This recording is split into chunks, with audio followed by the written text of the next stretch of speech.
Tapon siya ng posibleng ebidensya. Kapag kinuha natin ang ebidensyang tinapon niya, Magkakaroon na rin ng linaw ang kaso niya. Uy. Uy. Ay.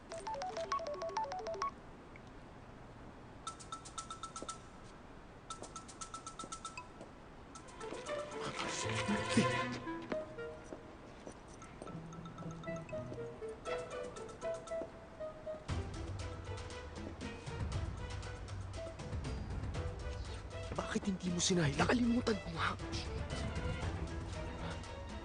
Palapit na ba? Nasaan na?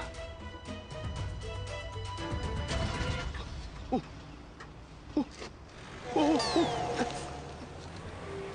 Ay! Hira, oy! May driver pala sa loob. Sana kanina pa siya umalis. Palagay ko, namumula na ang tenga ko. Kahit kailan, palpa ka talagang kasama eh. Anong meron, Detective?